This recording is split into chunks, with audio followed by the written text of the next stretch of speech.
সুপ্রভাত, মেলিশা ব্লগ ভেঞ্চারে সবাইকে স্বাগত। আজকে তৃতীয় দিন মেঘালয় ভ্রমণের। আমরা চেরাপুঞ্জি ঘুরতে যাব।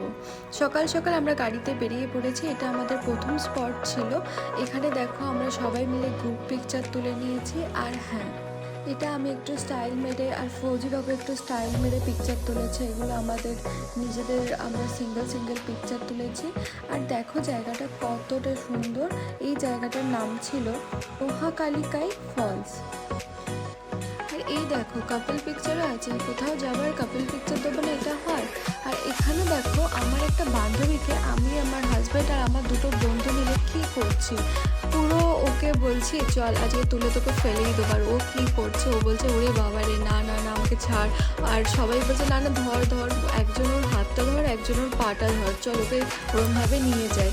আর ও বলছে না না, আর্মিদের একদম বিশ্বাস করা যায় না, সত্যি সত্যি ফেলে দিতে পারে। আর এই জায়গাটা ছিল সেভেন সিস্টার ফলসের ঠিক অপোজিট সাইডে একটা ভিজিটিং স্পট। আর এটা আমি যতদূর আমার ফোনে যেটুকু দেখিয়েছে ইস্ট খাসি হিলসে ছিল। জায়গাটার নাম ছিল সেল্লা ভোলাগঞ্জ। আর এই দেখো আমাদের কিউট কিউট পিকচারগুলো। আর দুজনে মিলে এখন স্টাইল মেরে ফটো তুলছি। ও স্টাইল গিয়ে বেশি স্টাইল মারতে পারে, দেখো আমার থেকেও বেশি কিন্তু ও স্টাইল মারে। তারপর দেখো আমরা সবাই মিলে একটা গ্রুপ পিকচার তুলে নিয়েছি। আমি যে কী করছিলাম আমি নিজেও যাই না। আর গুফাটার নাম ছিল মাউস মাই কেভ।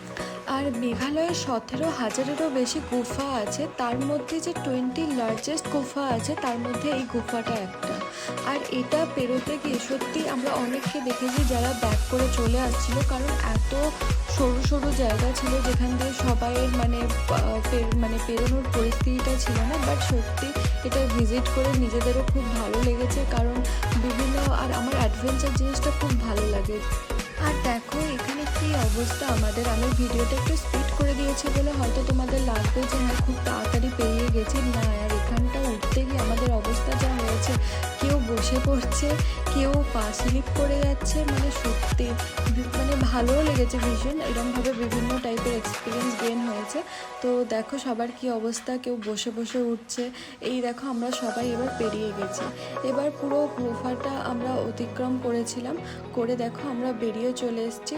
হ্যাঁ, দেন আমরা বলছি উই ক্যান ডু ইট, আমরাও পারি। যাই হোক, আজকে এটাই আমাদের লাস্ট জায়গা ছিল। এরপর আমরা আবার ব্যাক করেছিলাম আমাদের হোটেলে, কিন্তু আমরা হোটেল ডিরেক্ট নিয়েছিলাম গুয়াহাটিতে, কারণ আমাদের কামাখ্যা মন্দির ভিজিট করার ছিল। আর আমাদের হাতে টাইমটা যেহেতু খুবই কম ছিল, তাই আমরা বেশি টাইম ওয়েস্ট করিনি। মানে রাতে গেছি, ফ্রেশ হয়েছি, ঘুমিয়েছি, সকালে আবার 6টার মধ্যে উঠেছি, রেডি হয়েছি, বেরিয়ে পড়েছি। যাই হোক, চলো আজকে এই মতোই, টাটা, বাই, থ্যাংক ইউ।